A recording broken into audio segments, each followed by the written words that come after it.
Bonjour à tous. Nous sommes ravis de vous recevoir aujourd'hui pour cette première conférence de la revue Jeune Marine. Je vois également que Marseille, Nantes et Saint-Malo se sont connectés.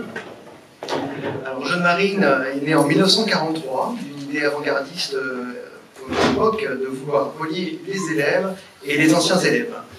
Au format papier, mais déjà distribué sur l'ensemble des bords des navires français, la revue n'a cessé depuis lors de vous accompagner pour vous proposer l'actualité propre à vos préoccupations, mais aussi et surtout vous donner la parole et de vous retrouver. La revue s'est profondément transformée ces 2 dernières années pour vous proposer un support de diffusion moderne, mais aussi dans le but de vous atteindre cette fois-ci en temps réel, et non pas en différé comme on a pu avoir l'occasion avec le papier, et ce, où que vous soyez dans le monde, chez vous, embarqué, en congé. Ce nouveau format numérique nous a permis également de mieux connaître vos préoccupations, et certains articles ont fait littéralement exploser les compteurs cette année. C'est le cas pour le sujet qui nous intéresse aujourd'hui, le cabotage sur les côtes françaises. Et l'occasion également de venir en parler avec vous dans l'ENSEM du Havre. Avant de commencer, j'aimerais vous présenter le comité de rédaction de la revue, car Jeune Marine, ce n'est pas qu'un nom, c'est également toute une équipe. Alors je vais commencer par M. Jean-Vincent Dujambois, qui était le président de la revue actuel pilote du Havre et qui animera le 2e thème. Monsieur Jacques Méven,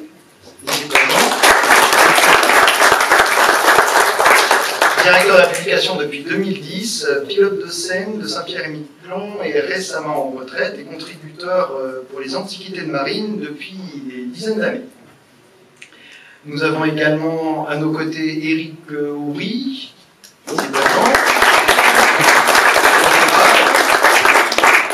et secrétaire de rédaction de la revue, Gonzalo Caceres, ici présent, qui s'occupe de tout le site internet.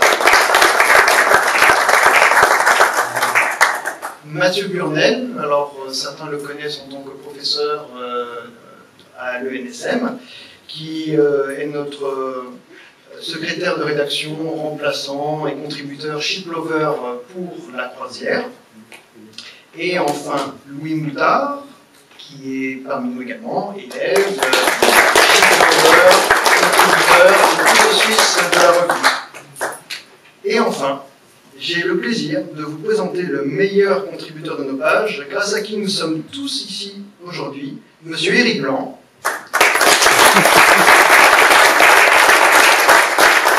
Ancien élève, consultant indépendant, ancien directeur d'Arriva, contributeur éclairé et éclairant de la revue. Donc vraiment, merci énormément à lui de partager tout ce qu'il fait avec nous. Et vous aurez l'occasion de le rencontrer pour le 1er thème. Alors nous tentons régulièrement de vous proposer des thèmes. Celui du cabotage a reçu un accueil particulièrement chaleureux, avec de nombreux retours et beaucoup d'envie de contribution. Ce sujet est très important, car il dénote une carence de volonté de l'exploiter ou de courage politique, alors soit par manque d'attrait économique, manque de vision, mais force est de constater que le monde change. Qui aurait pensé il y a seulement 2 ans que des villes accueilleraient des vélos cargo ou des trottinettes électriques? Qui aurait pensé que les voyages utopiques en cargo à voile seraient une réalité aussi rapidement? Vous avez la chance aujourd'hui, vous élèves, d'avoir devant vous une page blanche professionnellement, avec une logique à repenser, un bagage qui s'y adapte et qui s'y adaptera au cours des années. Aussi, nous souhaitons vous proposer, par les thèmes développés aujourd'hui, une présentation de la réalité actuelle en France par rapport à ses voisins européens, les problématiques réglementaires portuaires et pour finir, les solutions et possibilités d'évolution. Tous les intervenants que nous recevons aujourd'hui sont tous issus des ENMM ou sont des contributeurs réguliers de la revue. Ce sujet nous paraissait suffisamment important pour inviter également des responsables portuaires et des personnalités politiques que vous avez déjà pu découvrir dans nos pages. Mais après de multiples demandes et échanges, malheureusement, aucun d'eux n'a souhaité s'exprimer. C'est dans une place maritime comme la nôtre, c'est très étonnant Néanmoins, la raison principale invoquée est le manque de représentation et d'intérêt pour ce mode de transport. Alors nous espérons, par cette rencontre, vous démontrer que ce mode de transport a du sens dans une société qui va devoir repenser son modèle par nécessité logistique ou peut-être bien écologique. Je vais donc laisser la parole à Éric Blanc pour le premier thème, la distribution maritime, un enjeu environnemental, structurel et économique. Éric.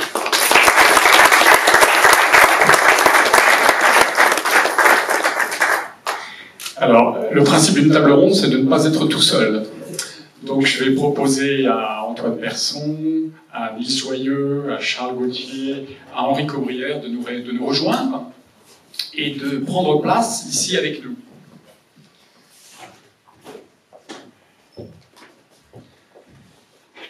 Alors, je vais parler pas trop près du micro pour ne pas le contaminer définitivement. Installez-vous. Et donc,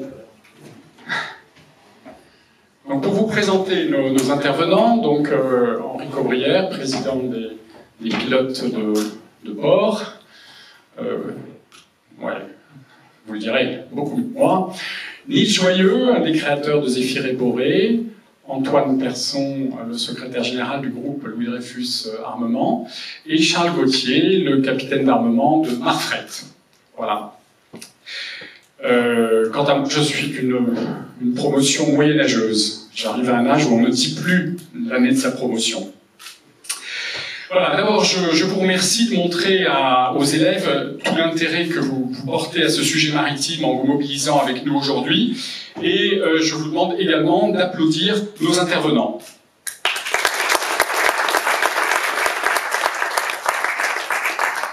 Alors, comme je l'écrivais dans un premier article, c'est en tant qu'observateur de la société et non pas comme spécialiste que j'étais appelé à amener avec Jeanne-Marie à m'intéresser au sujet. Si nous avons invité les professionnels de la logistique maritime aujourd'hui, c'est justement pour nous donner des réponses concrètes. Notre intérêt se fondait seulement sur une observation. Qu'observe-t-on en tant que marin ? On observe des ports principaux qui ne cessent de grossir, un trafic transocéanique qui ne cesse d'enfler, et des ports régionaux dont le trafic ne cesse de fondre. Au même moment, le trafic routier semble saturé dans un pays comme la France, ce qui est aussi vrai dans les pays du Nord. Donc la question se pose forcément, comment se fait-il que nous ne voyons plus un bateau à Granville, Cherbourg, Dieppe, etc. Et comment se fait-il que les routes soient perpétuellement saturées? Alors, bien que le dicton affirme « comparaison n'est pas raison », on a fait du benchmark, comme disent les industriels aujourd'hui, et il s'avère, d'après nos études, que les pays d'Europe du Nord, en particulier, y compris la Scandinavie, l'Allemagne, les Pays-Bas, ont beaucoup plus, agi pour un basculement et un transfert du trafic routier vers le trafic maritime côtier. Donc ce sera également une de nos questions dont on va débattre avec les intervenants, et nous allons nous demander pourquoi un pays comme la France, qui a 6000 km de traits de côte et 1700 km de voies navigables à grand gabarit, ne tire pas mieux profit de cette particularité pour collecter et distribuer ces marchandises. Comme l'a dit Émeric, nous sommes aussi les hôtes de l'école, et l'enjeu pour nous, c'est aussi de donner une perspective aux élèves et de les aider, je dirais, à s'interroger sur ce que pourrait être le futur d'une telle activité. Alors d'abord, je vais vous assommer avec quelques définitions, mais qui seront nécessaires pour éclairer le débat. Donc, on appelle cabotage, par opposition à la navigation transocéanique, c'est une navigation qui s'exerce à proximité des côtes, entre les ports nationaux ou continentaux européens. Par contre, on appelle TMCD, ou transport maritime à courte distance, l'acheminement de marchandises et de passagers par la mer, entre des ports situés en Europe géographique. Donc le TMCD recouvre le cabotage traditionnel, mais également les ferries et les rouliers. On appelle filering. Filering, c'est l'action de transbordement des conteneurs entre les grands navires de ligne, qu'on appelle navires mers, qui font escale dans les hubs, et les navires de taille plus faible, qu'on appelle les feeders, et qui vont donc acheminer les marchandises vers des ports secondaires ou des ports régionaux. Et donc vous avez compris qu'un hub, c'est un port d'éclatement dans lequel arrive la grande majorité du trafic océanique et en particulier de conteneurs. Enfin, on appelle transport intermodal celui qui, c'est un transport dans lequel 2 à plusieurs modes de transport sont utilisés et sans que les marchandises transbordées sont transbordées, mais l'unité de chargement change de mode de transport. Voilà. Et enfin, Antoine Persson en parlera beaucoup mieux que nous, les autoroutes de la mer, ce sont des services d'acheminement des poids lourds par des lignes régulières entre 2 ports.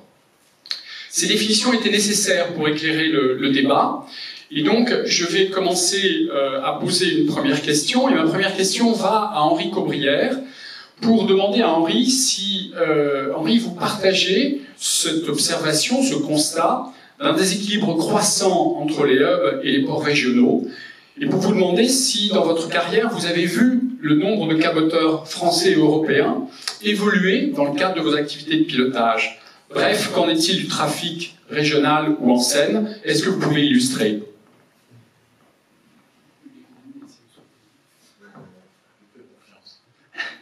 Bonjour à tous. Avant de répondre à vos 2 questions, je vais me permettre de me présenter rapidement. Donc, je suis depuis le 2 juillet le président de la FFPM, la Fédération Française des Pilotes Maritimes. Je suis rentré à l'Hydro le siècle dernier, le millénaire dernier même. Je reconnais quelques têtes d'anciens professeurs, quelques visages connus. Et donc, j'ai accompli toute ma scolarité dans l'ancienne école à Sainte-Adresse jusqu'en 1990. Avant de devenir président de la FFPM, j'ai d'abord été, et je suis toujours pilote du Havre, et j'ai navigué sur différents cargos. J'ai commencé sur les cargos classiques d'une compagnie qui a maintenant disparu, la Société Navale Canaise. Je suis allé ensuite sur des pétroliers qui faisaient du cabotage, sur des ferries qui faisaient du cabotage international, sur des paquebots, et j'ai eu le plaisir de commander un petit transporteur de colis lourds qui faisait du cabotage international. Donc j'ai une petite connaissance du cabotage par ma navigation. Comme vous avez le micro en premier, je vais en profiter pour faire un petit peu de publicité pour ma profession. Nous sommes 330 pilotes répartis sur 30 stations métropolitaines et d'outre-mer, et nous allons recruter quasiment la moitié de nos effectifs dans les 10 prochaines années. Donc, vous, élèves des écoles de la marine marchande, du Havre, de Saint-Malo, de Nantes et de Marseille, n'hésitez pas à venir nous contacter. 160 postes à peu près vont être à pourvoir dans les 10 prochaines années. Il ne faut pas être havrais pour devenir pilote du Havre, il ne faut pas être fils de pilote ou neveu de pilote pour devenir pilote. C'est ouvert à tout par un concours, on ne peut plus ouvert. Donc, maintenant que j'ai fait mon petit message et ma petite publicité, je vais essayer de répondre à vos questions. Vous me demandez si je constatais un déséquilibre croissant entre les hubs et les ports régionaux. Je dirais oui. Oui, mais ça ne va pas vous suffire. Je pense que ce phénomène n'est pas nouveau.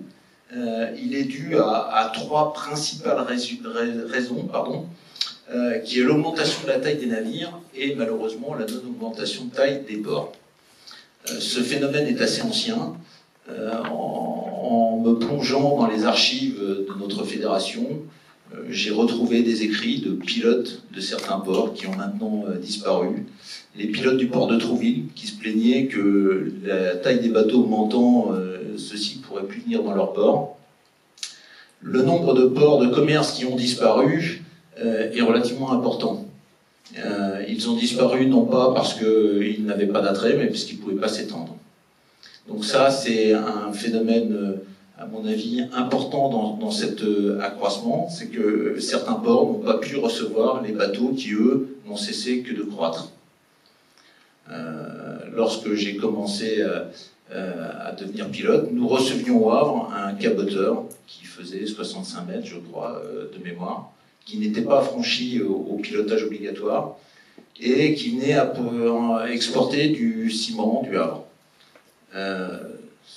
Des navires comme celui-ci, ça fait plus de 15 ans que je pense que le port du Havre n'en a pas vu venir.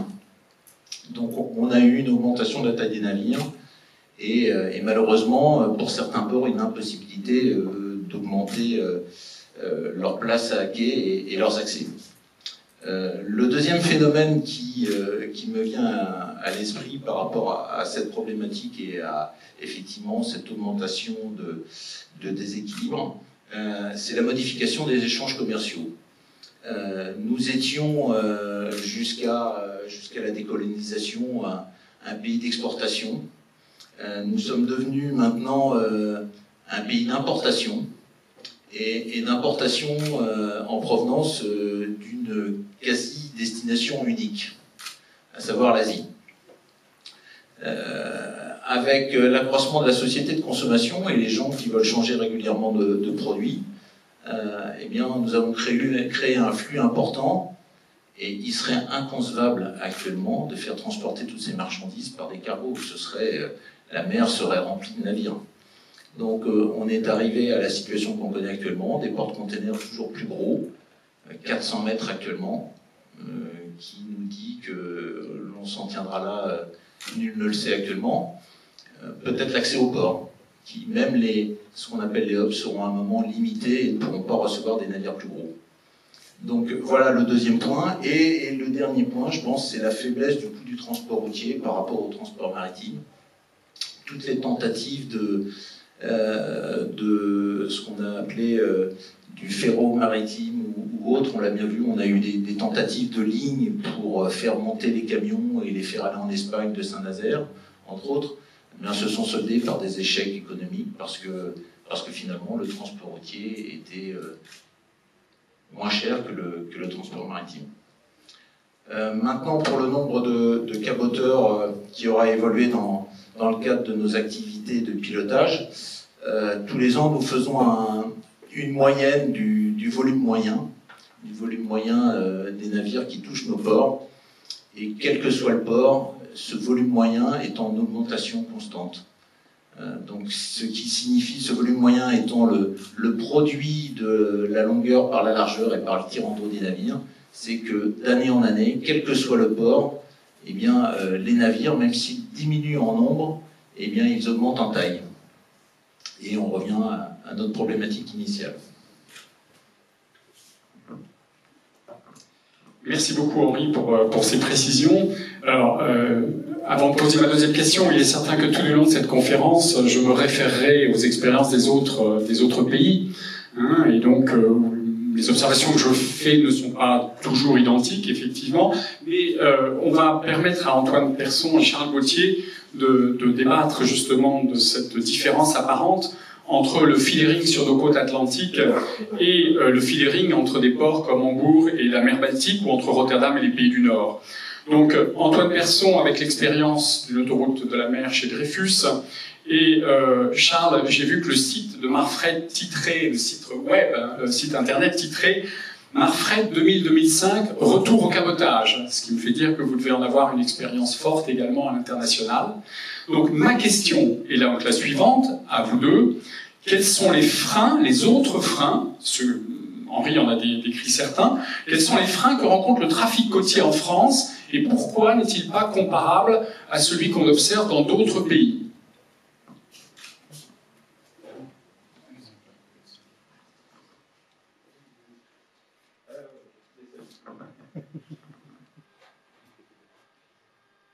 Oui, merci. Pour me présenter très rapidement, je suis secrétaire général du groupe Dreyfus Armateur et au cours de ma carrière, j'ai eu à m'occuper de cabotage, notamment en participant à l'équipe qui a lancé toute notre aventure avec Airbus, où il a fallu les convaincre que le cabotage allait être une solution très efficace à leur problématique de logistique pour l'A380, qui s'est retrouvé être finalement tellement efficace que ça s'est adapté à toutes les autres familles d'avions. Et on dit chez Dreyfus Armateur qu'on n'est pas complètement étranger à l'ouverture par Airbus de leurs usines overseas. Ça a commencé avec la Tunisie, ensuite la Chine et Mobile en Alabama récemment. Donc la prise de conscience du groupe Airbus de l'intérêt du cabotage est clairement liée à notre aventure commune. Donc on peut encore lancer aujourd'hui de belles aventures dans le cabotage. Et puis j'ai fait partie aussi d'une autre aventure nettement moins positive, celle-là. Il faut toujours reconnaître ses erreurs et ses échecs, et qu'en plus de ça, ces échecs, les leçons qu'on tire de ces échecs puissent éclairer tous les autres afin de ne pas les reproduire. Donc je conclurai sur un petit jeu de mots en disant que le caboter c'est bien, et évitons de capoter. Donc cet échec patent, ça a été les autoroutes de la mer. Je rajouterai d'ailleurs à la définition que vous avez donnée tout à l'heure des autoroutes de la mer qu'il s'agit bien d'un transfert de transport routier à la mer. C'est-à-dire que non seulement il faut la cadence, il faut la régularité, etc., et il faut aussi que ce soit un remplacement d'un trafic routier. C'est comme ça que l'Union européenne, qui avait lancé ce programme d'autoroute de la mer en 2002, l'avait imaginé, c'est pour ça qu'elle le finançait, via le programme Marco Polo. Des obstacles au développement du cabotage, il y en a énormément. Souvent, j'ai l'habitude de répondre toujours, d'abord, c'est la géographie. Il faut toujours regarder la géographie. Il ne faut pas comparer ce qui se passe en Europe du Nord avec ce qui se passe sur les côtes françaises, parce que la géographie n'a tout simplement rien à voir. Je pourrais rentrer dans les détails, mais en dessous de 800 km entre deux destinations, s'il n'y a pas un passage d'eau obligatoire, parce qu'évidemment, pour traverser le golfe de Botnie, il vaut mieux directement prendre le bateau plutôt que de remonter au-dessus du cercle polaire, eh bien, vous n'avez pas de logique de cabotage. C'est-à-dire le coût de la rupture de charge va obérer l'intérêt du passage maritime. Ensuite, il y a une autre donnée géographique, macroéconomique, qu'il ne faut pas ignorer, et je vous invite à tous télécharger, quand vous aurez le temps, une carte de l'Europe la nuit. Et vous verrez que malgré ce qu'on pense en France, c'est-à-dire qu'on voit tous ces gros bateaux passer le long des côtes françaises en se demandant pourquoi est-ce qu'ils ne s'arrêtent pas chez nous d'abord, et tout simplement parce qu'ils vont aller directement au cœur de l'industrie européenne et de la concentration de population européenne, qui est le nord cette espèce de banane, en fait, qui part du nord de l'Allemagne, de la zone ARA, donc Anvers, Rotterdam, Hambourg, et qui va jusqu'à Trieste en Italie. Et la région parisienne n'est qu'un espèce de satellite de cette banane. Et donc, ça prouve que c'est pas si facile d'attirer les gros navires en escale dans les ports français pour en faire des hubs. Et qu'il est toujours plus efficace pour un gros navire, et mon voisin vous expliquera ça beaucoup mieux que moi, d'aller directement dans le port d'éclatement le plus proche possible de la majorité des conteneurs qu'il transporte ou des camions qu'il transporte. Et puis le troisième frein le plus important de tous, je pense, au niveau microéconomique cette fois-ci, c'est celui que mon prédécesseur vient d'évoquer, c'est que pour prendre la mer, il faut battre la route. Et battre la route, c'est très très compliqué. Le coût du transport maritime n'a fait que s'accroître au fur et à mesure des années. Si vous regardez sur les 20-30 dernières années, pour des tas de raisons, pour des raisons sociales, pour des raisons de sécurité des navigants d'abord, et maintenant pour des raisons environnementales, de coût du fuel, etc., le coût du transport maritime n'a fait qu'augmenter, alors que le coût du transport routier, lui, n'a fait que baisser. Grâce à l'adjonction des pays d'Europe de l'Est et donc des salaires à bas coût sur le réseau routier, grâce à la gratuité d'un certain nombre d'infrastructures de transport, etc., etc. Mais bref, le coût marginal du transport routier n'a fait que baisser. Et nous, quand on a lancé les autoroutes de la mer, notamment la dernière, donc Montoire-Vérone, on tablait beaucoup sur l'écotaxe. Et c'est l'abandon de l'écotaxe qui a signé l'arrêt de mort de cette autoroute de la mer. Bonjour, Charles Gauthier, ancien commandant chez Marfret Marseille Fret, et actuellement capitaine d'armement chez Marseille Fret. Donc Marseille Fret est le ship manager des navires Marfret. Marfret possède 7 navires qu'il exploite en propriété sur ses propres lignes commerciales ou qu'il affrète à des tiers.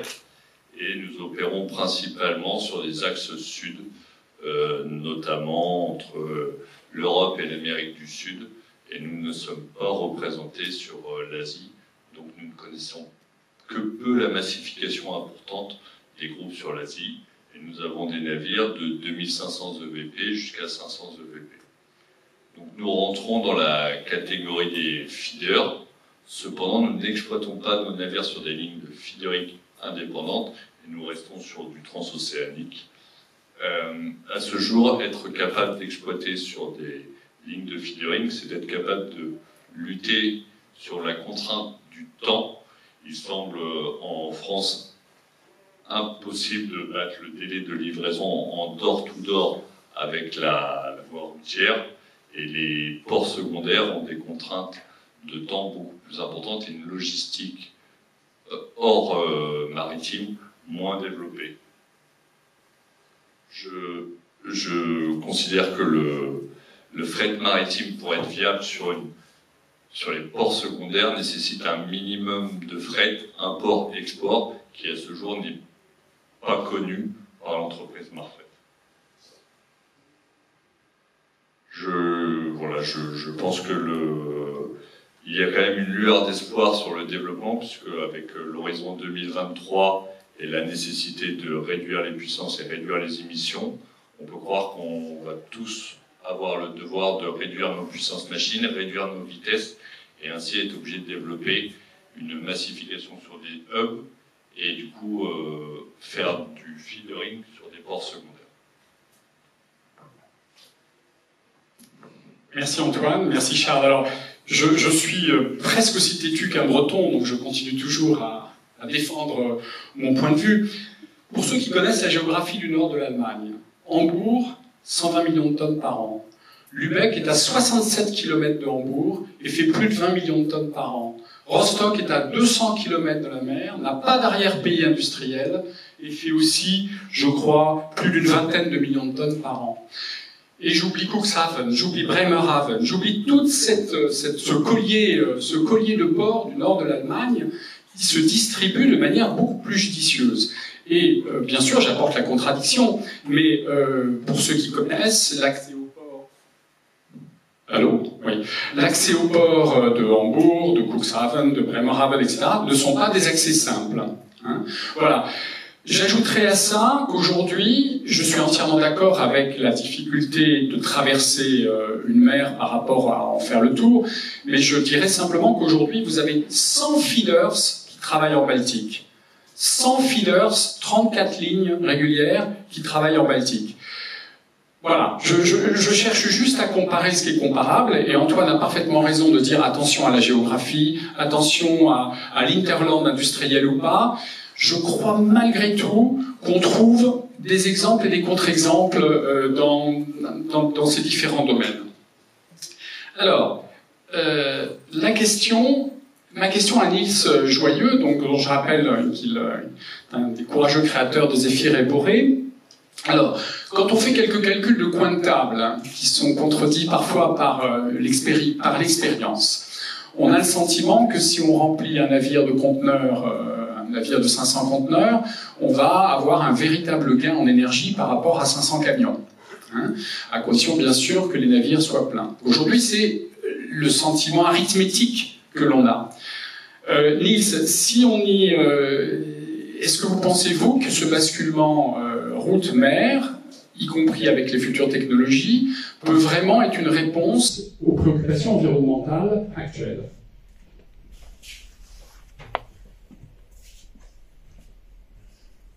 Bonjour à tous.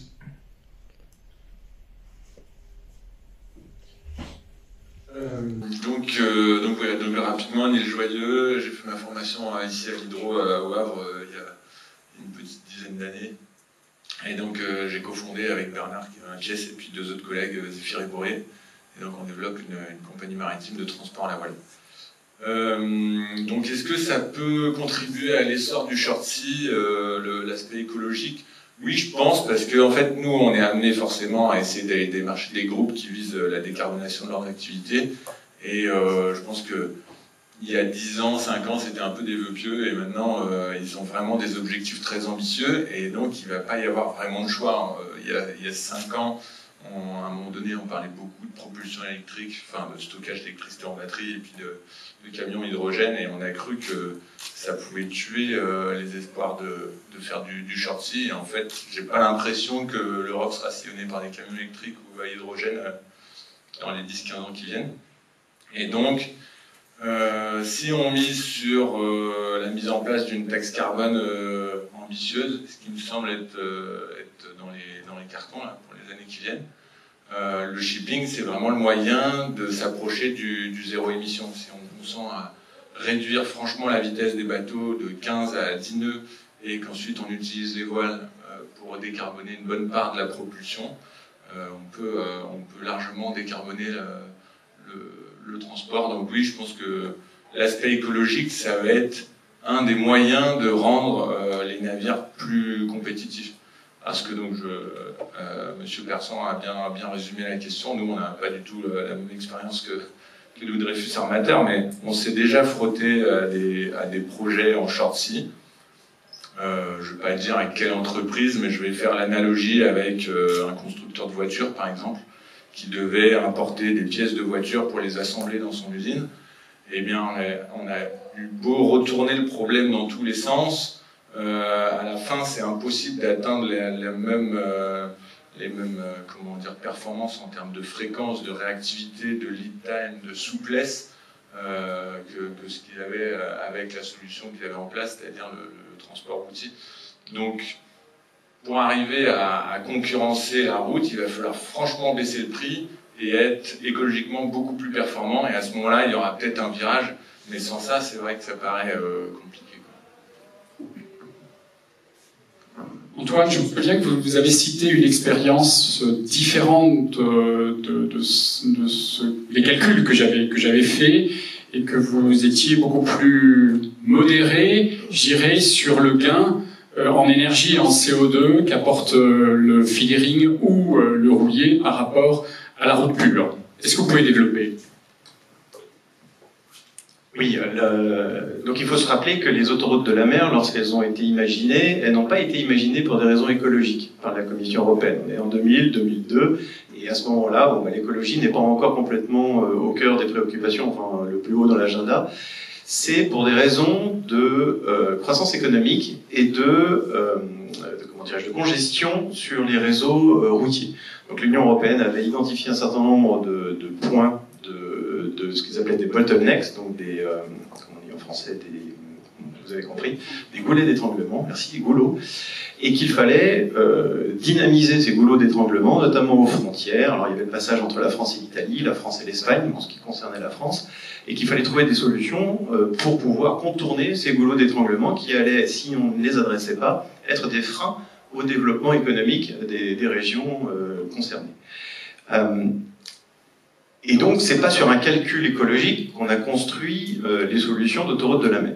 Et progressivement, donc cette problématique c'est de plus en plus imposée à tous. Et puis, on est parti, un peu comme tout le monde, sur cette logique. Bah oui, bien sûr, un bateau qui transporte 200 camions va émettre moins de CO2 que la somme des camions qu'il transporte sur le trajet qu'il est censé remplacer.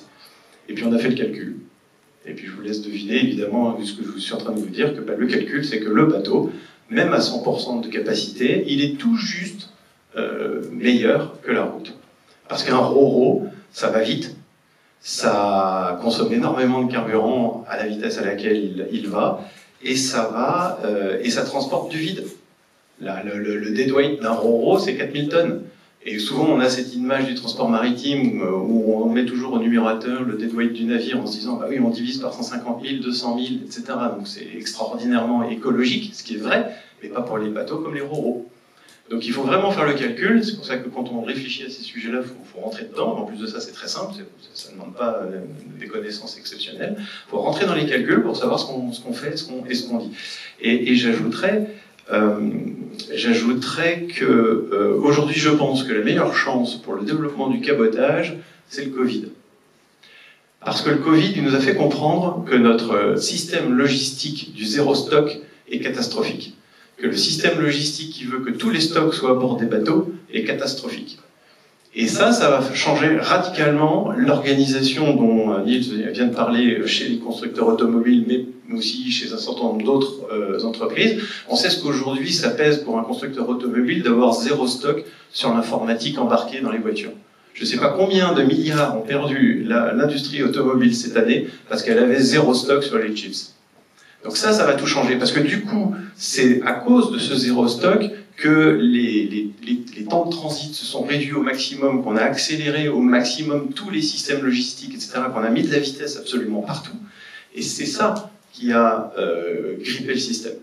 Et j'ajouterai, pour finir, que vous avez peut-être entendu dire que depuis des années, Louis Dreyfus Armateur est un avocat de la réduction de vitesse des navires pour des raisons écologiques. Et bien ça vient de cette expérience justement des autoroutes de la mer. On s'est rendu compte que si on voulait battre la route aussi au niveau écologique, la seule solution qui s'offrait à nous, c'était de réduire la vitesse. Et là, on était coincé parce que la route était plus rapide que la mer si on réduisait la vitesse des navires. Donc on était dans une espèce de cercle vicieux dont on n'était pas capable de sortir.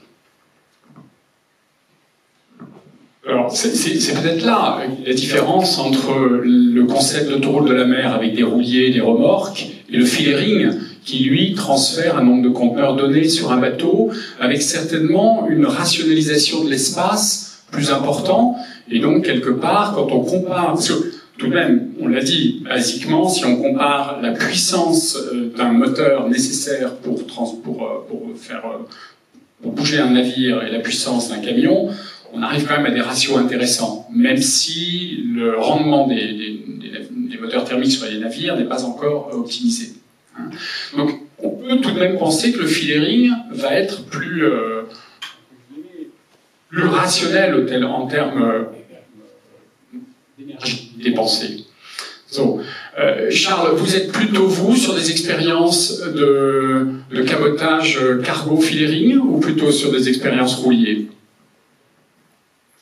Nous, on est sur du cabotage international, sur du cargo container. L'inconvénient du cabotage international au container, c'est le coût du nombre de ports successifs, alors que le roulier a justement cette flexibilité de manutention horizontale qui facilite le temps de débarque, le temps de manœuvre et le temps d'escale.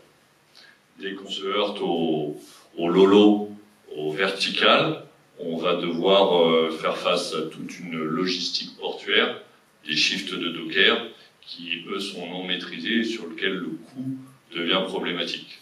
En lolo, on est beaucoup plus flexible sur le temps de réactivité de débarque du cargo et du coup la disponibilité pour le client final. Le lolo n'est pas à la faveur de la rapidité de destination finale. Ce qui nous intéresse dans votre expérience, c'est que vous avez une expérience en dehors du continent européen. Est-ce qu'à ce sujet-là, donc, les coûts et l'organisation sont différentes, par exemple, en Amérique du Sud où vous opérez? Alors, sur le cabotage international en Amérique du Sud, je suis affrété à un grand groupe, donc je n'ai pas la main sur le commercial, on va dire. J'ai juste le retour d'expérience venu des bords et de l'exploitation du navire. Okay. Antoine, vous avez évoqué tout à l'heure votre expérience lorsque vous étiez au bureau Short Sea Promotion. Alors, avant de vous repasser le micro, j'insiste toujours de mon côté avec les arguments que je trouve, la plateforme de promotion du Short Sea Shipping norvégien a un slogan qui dit abaisser de 60% les émissions de votre CO2 en transférant de la route à la mer. Et ils prétendent, eux, qu'en ayant basculé 760 000 tonnes de la route vers la mer, ils auraient économisé 47 000 camions et 21 000 tonnes de CO2. Je vous le vends pour ce que l'on offre. Qu'est-ce que vous en pensez? J'en pense que je suis souvent allé en Norvège et que pour aller d'un point A à un point B en Norvège, vous avez souvent 12 fjords entre le moment où vous voulez y aller, enfin entre le départ et l'arrivée. Et ce qui fait que le temps de trajet routier en Norvège entre deux points en moyenne est absolument catastrophique. C'est clairement l'expression que la route la plus rapide entre deux points, c'est pas la ligne droite. Donc oui, en Norvège, il y a énormément de place pour le cabotage. Maintenant, ce qu'il faut, c'est qu'on décarbone les navires. C'est-à-dire que pour pouvoir tenir de tels objectifs de transfert de carbone, il faut impérativement que les bateaux sur lesquels on transférera les camions soient décarbonés. Sinon, on ne pourrait pas atteindre de tels objectifs. Avant de poser ma dernière question à Nice, Antoine, je vais vous redemander de parler brièvement de votre expérience avec ce bureau de promotion. Quel est votre sentiment sur, à l'époque, la collaboration qui a eu lieu entre les différents corps de métier de la logistique pour aboutir à cet objectif commun? Les bureau de promotion du short sea, donc en France ça s'appelait le BP2S, est né justement de cette initiative européenne de promouvoir le transfert vers la mer du transport routier. Donc tous les pays européens ont été invités à mettre en place un bureau de promotion du short sea sous un modèle public-privé, c'est-à-dire un financement 50-50 entre le gouvernement du pays qui devait affirmer sa volonté politique en la matière et puis des entreprises intéressées par ce shift, ce model shift. Et puis il se trouve que en France, au bout d'une dizaine d'années, donc ce bureau de promotion que j'ai eu l'honneur de diriger pendant 4 ou 5 ans, eh bien le gouvernement s'est désengagé. Bon, ça c'est une décision politique à laquelle on ne pouvait pas s'opposer. On a essayé évidemment de convaincre le gouvernement de l'intérêt de la chose, mais la décision a été prise et on n'a rien pu faire contre. Et les entreprises qui étaient membres du bureau ont décidé qu'elles ne pouvaient pas continuer seules à apporter une volonté qui doit être autant politique qu'économique. J'aurais tendance aussi à rajouter que en France, et vu les difficultés auxquelles on était confrontés, etc., c'était un mécanisme qui était devenu, d'une certaine manière, un petit peu vicié, parce qu'il ne pouvait fonctionner qu'avec des subventions. Et donc, les subventions, c'est comme la drogue, c'est-à-dire que vous y habituez, ça fait plaisir quand il y en a, mais un jour, il faut que ça s'arrête, et le sevrage est compliqué. Donc l'aventure s'est arrêtée d'elle-même de ce fait. Ma question à Niels et à Henri, on va essayer de se projeter un peu dans l'avenir. Niels, en navigation côtière, purement côtière, imaginez que vous alliez de Brest au Havre ou de Dunkerque à Bayonne. Comment va se positionner l'apport de la propulsion vélique? Et donc après, par boutade, je demanderai à Henri comment les pilotes voient l'avenir, voient le futur pilotage de navires de ce type-là. Est-ce que ça va présenter pour vous un challenge? Je vais vous donner quelques chiffres, et en plus le bateau Ariane qui est en construction, le bateau Canopée qui est en construction actuellement, il fait 121 mètres et 5500 tonnes de deadweight, donc c'est à peu près la taille d'un petit caboteur, et on peut aisément se comparer à ce bateau-là. On va essayer de donner quelques chiffres. Par exemple, le transport routier avec un camion moderne, ça va être dans les 100 grammes de CO2 par tonne et par kilomètre. Un camion un peu plus vieux, c'est plutôt 110-120. Et puis, un roulier qui va vite, qui va à 18-19 nœuds, on va plutôt être dans les 25 grammes par tonne kilomètre. Et puis, si on consent à ralentir, mais toujours avec un bateau que à moteur, on va pouvoir descendre. Si on va à 11-12 nœuds, on va être dans les 12-13 grammes. Et puis ensuite, avec l'utilisation des voiles, on va pouvoir aller chercher, on va dire, 40-50% d'économie. Ce chiffre-là, il est un peu délicat à donner, puisque il faut comprendre que avec un même bateau, si vous décidez de vous placer sur une autoroute de la mer et aller à 19 nœuds, ce qui va être une vitesse assez classique, à ce moment-là, c'est même pas la peine de mettre des voiles sur le bateau, elles vont faire drapeau et plutôt freiner le bateau que l'aider. Et à l'inverse, si on consent à aller à une vitesse très faible de l'ordre de, on va dire, 8 nœuds, là on peut aller chercher, je ne vais pas dire du 100%, parce qu'il y aura bien sûr des fois où il n'y aura pas du tout de vent, mais on va se rapprocher des 90%. Quoi.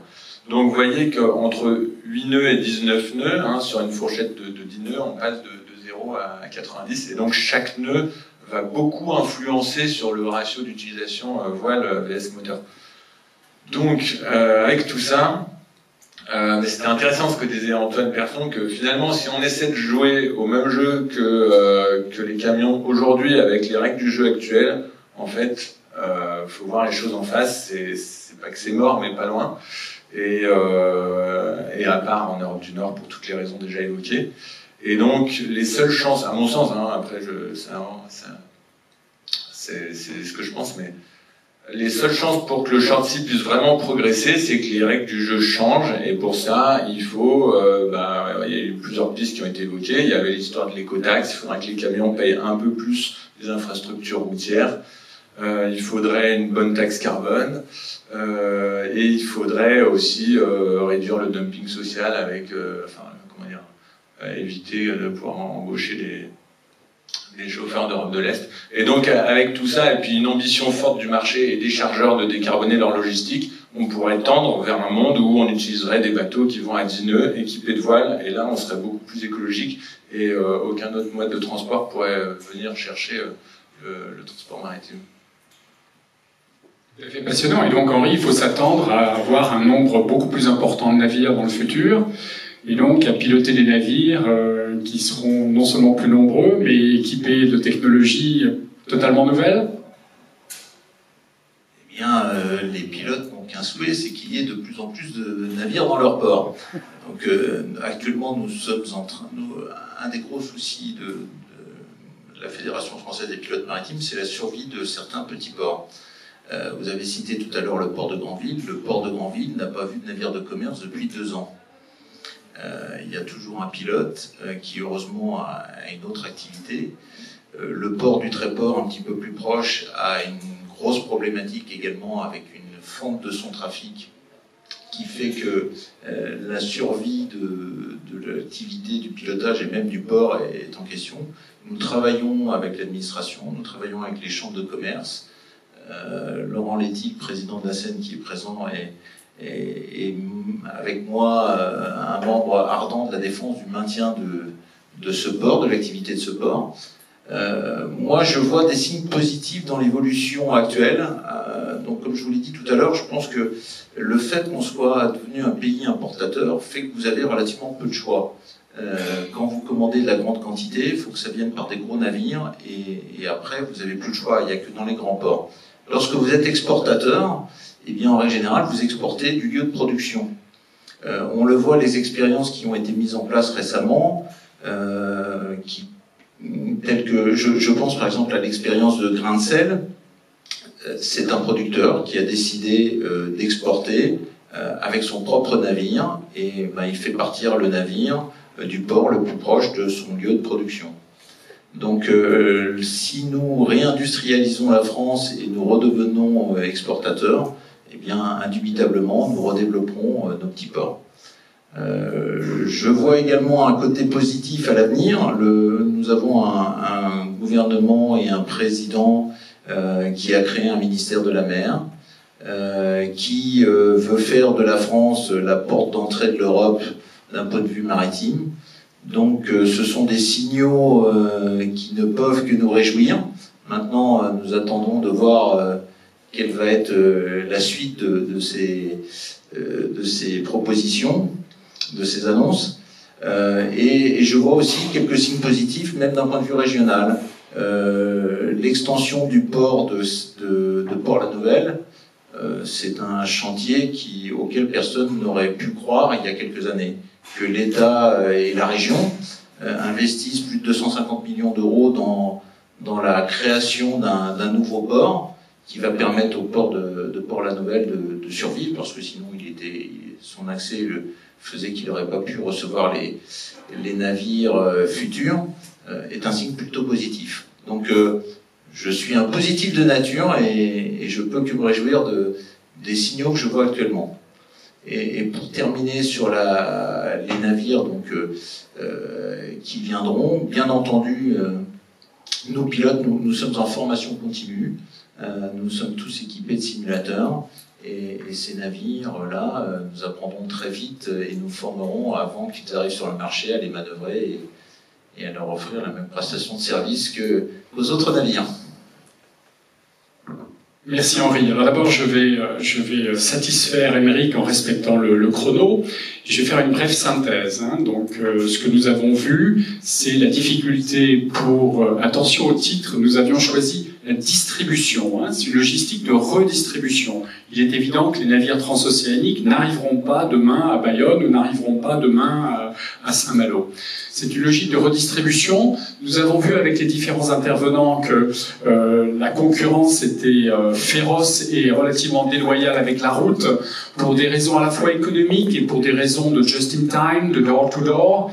Donc c'est quelque chose effectivement de difficile. Antoine nous a donné en nous disant qu'effectivement la crise actuelle fait réfléchir les donneurs d'ordre et que ces donneurs d'ordre seront sans doute plus prudents et donc moins exigeants sur le timing.